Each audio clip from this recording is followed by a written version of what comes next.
ಎಲ್ಲರಿಗೂ ನಮಸ್ಕಾರ. ಮಂಜುಶ್ರೀ ಕೈರುಚಿಗೆ ಸ್ವಾಗತ. ಇವತ್ತು ನಾನು ಪ್ರೋಟೀನ್ ರಿಚ್ ಆಗಿರುವಂತಹ ಒಂದು ಬೆಳಗಿನ ತಿಂಡಿಯನ್ನು ತೋರಿಸ್ತಾ ಇದ್ದೀನಿ. ತುಂಬ ಬೇಗ ಇದನ್ನು ಮಾಡ್ಕೋಬೋದು. ಇದಕ್ಕೆ ಅಕ್ಕಿಯ ಅವಶ್ಯಕತೆ ಇರೋದಿಲ್ಲ. ಹೇಗೆ ಮಾಡೋದು ಬನ್ನಿ ನೋಡೋಣ. ನಾನಿಲ್ಲಿ ಮಸೂರ್ ದಾಲ್ ಅಂತ ಸಿಗುತ್ತೆ, ಅದನ್ನು ತೊಗೊಂಡಿದ್ದೀನಿ. ಅದನ್ನು ಚೆನ್ನಾಗಿ ತೊಳೆದು 1 ರಿಂದ 2 ಗಂಟೆಗಳ ಕಾಲ ನೆನೆಯೋದಕ್ಕೆ ಬಿಡಬೇಕು. ಅಷ್ಟು ಸಾಕಾಗುತ್ತೆ. ಬೇಳೆಗಳೆಲ್ಲ ಬೇಗ ನೆಂದು ಹೋಗುತ್ತೆ. ನೋಡಿ, ಈ ರೀತಿ ನೆಂದರೆ ಸಾಕು.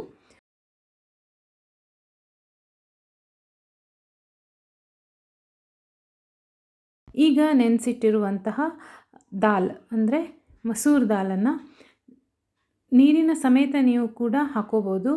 ನೀರಿನ ಕನ್ಸಿಸ್ಟೆನ್ಸಿಯನ್ನು ನೋಡ್ಕೊಳ್ಳಿ. ಚೆನ್ನಾಗಿ ತೊಳೆದು ನಾವು ನೆನೆ ಹಾಕಿರೋದ್ರಿಂದ ಆ ನೀರನ್ನು ಕೂಡ ನಾವು ರುಬ್ಬೋದಕ್ಕೆ ಬಳಸ್ಕೋಬೋದು. ಮಸೂರ್ ದಾಲ್, ಅದರ ಜೊತೆಗೆ ಓಟ್ಸನ್ನು ನಾನಿಲ್ಲಿ ಹಾಕ್ತಾಯಿದ್ದೀನಿ. ಓಟ್ಸಿನ ಬದಲಾಗಿ ನೀವು ರವಾವನ್ನು ಕೂಡ ಹಾಕೋಬೋದು. ಅದರ ಜೊತೆಗೆ ನಾನಿಲ್ಲಿ ಟೊಮೆಟೊವನ್ನು ಹಾಕಿದ್ದೀನಿ. ಇದು ಆಪ್ಷನಲ್ಲು.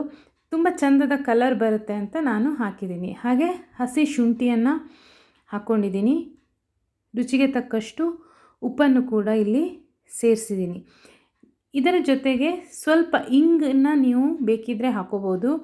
ನಾನು ಆಲ್ರೆಡಿ ಶುಂಠಿಯನ್ನು ಹಾಕಿದ್ದೀನಿ. ಇಂಗು ಬೇಕು ಅನಿಸಿದ್ರೆ ನೀವು ಹಾಕ್ಬೋದು. ಅದು ಕೂಡ ಒಳ್ಳೆ ಘಮವನ್ನು ಕೊಡುತ್ತೆ. ಹಾಗೆ ಜೀರಿಗೆಯನ್ನು ಕೂಡ ನೀವಿಲ್ಲಿ ಹಾಕ್ಬೋದು. ಇದನ್ನೆಲ್ಲ ಸೇರಿಸಿ ನುಣ್ಣಗೆ ರುಬ್ಬಿ ಹಿಟ್ಟನ್ನು ರೆಡಿ ಮಾಡ್ಕೋಬೇಕು. ನಾವು ಉದ್ದಿನ ಹಿಟ್ಟನ್ನೆಲ್ಲ ರೆಡಿ ಮಾಡ್ಕೋತೀವಲ್ಲ, ಆ ಕನ್ಸಿಸ್ಟೆನ್ಸಿಯಲ್ಲಿ ಹಿಟ್ಟು ರೆಡಿ ಆಗಬೇಕು. ಇದಕ್ಕೆ ಹಿಂದಿನ ದಿನವೇ ಮಾಡಿ ಇಡಬೇಕು, ನೆನಿಬೇಕು ಹಾಗೆಲ್ಲ ಏನೂ ಇಲ್ಲ. ರುಬ್ಬಿದ ತಕ್ಷಣವೇ ನೀವು ದೋಸೆಯನ್ನು ಮಾಡ್ಬೋದು. ನೆನೆಸ್ಬೇಕು, ಹುಳಿ ಬರಬೇಕು, ಅಥವಾ ಒಂದು ಸ್ವಲ್ಪ ಹೊತ್ತು ನೆನೆಯೋದಕ್ಕೆ ಬಿಡಬೇಕು, ಹಾಗೆ ಏನೂ ಇಲ್ಲ. ಇಮಿಡಿಯೇಟಾಗಿ ದೋಸೆ ಮಾಡ್ಕೋಬೋದು.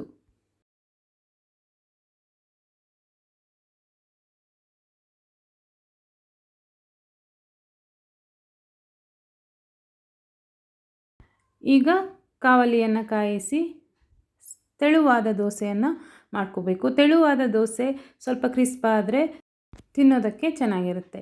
ಮೇಲಿನಿಂದ ತುಪ್ಪ ಅಥವಾ ಎಣ್ಣೆಯನ್ನು ಹಾಕಿ ಹೊಂಬಣ್ಣ ಬರುವವರೆಗೂ, ಅಂದರೆ ಕ್ರಿಸ್ಪ್ ಆಗೋವರೆಗೂ ಇದನ್ನು ಬೇಯಿಸಬೇಕು. ತುಂಬ ಚೆನ್ನಾಗಿರುತ್ತೆ. ಅಂದರೆ ದೋಸೆ ಹಾಕೋದಕ್ಕೂ ಕೂಡ ತುಂಬ ಈಸಿಯಾಗಿ ಬರುತ್ತೆ. ನೀವು ಉದ್ದಿನ ಹಿಟ್ಟೆಲ್ಲ ಹೇಗೆ ಅದೇ ರೀತಿಯಲ್ಲಿ ದೋಸೆಯನ್ನು ಮಾಡ್ಕೋಬೋದು. ಸಖತ್ತಾಗಿರೋ ಕ್ರಿಸ್ಪ್ ಆಗಿರೋ ಮಸೂರ್ ದಾಲ್ ದೋಸೆ ರೆಡಿ. ನೀವು ಇದನ್ನು ಚಟ್ನಿ ಜೊತೆಗೆ ಸರ್ವ್ ಮಾಡ್ಬೋದು, ಸಾಂಬಾರು ಜೊತೆಗೆ ಸರ್ವ್ ಮಾಡ್ಕೋಬೋದು, ನಿಮಗಿಷ್ಟವಾದ ಸೈಡ್ಸ್ ಜೊತೆಗೆ ಸರ್ವ್ ಮಾಡ್ಬೋದು. ನೋಡಿ, ಗರ್ಗರಿಯಾದ ಕಲರ್ಫುಲ್ ಆಗಿರುವಂತಹ ದೋಸೆ ರೆಡಿ. ನಾನಿಲ್ಲಿ ಟೊಮೆಟೊವನ್ನು ಹಾಕಿರೋದ್ರಿಂದ ಕಲರ್ ಸ್ವಲ್ಪ ಕೆಂಪು ಕಲರ್ ಬಂದಿದೆ. ಟೊಮೆಟೊ ಬೇಡ ಅನಿಸಿದ್ರೆ ಹಾಕ್ಕೋಬೇಡಿ, ಆದರೆ ಕಲರ್ ಮಾತ್ರ ಆಲ್ಮೋಸ್ಟ್ ಇದೇ ಟೈಪ್ ಬರುತ್ತೆ. ನಿಮಗೆ ವಿಡಿಯೋ ಇಷ್ಟ ಆಗಿದರೆ ಪ್ಲೀಸ್ ಲೈಕ್ ಮತ್ತು ಕಮೆಂಟ್ ಮಾಡಿ. ಹಾಗೆ ನಿಮ್ಮ ಫ್ರೆಂಡ್ಸ್ಗಳ ಜೊತೆಗೆ ಶೇರ್ ಮಾಡಿ. Thank you.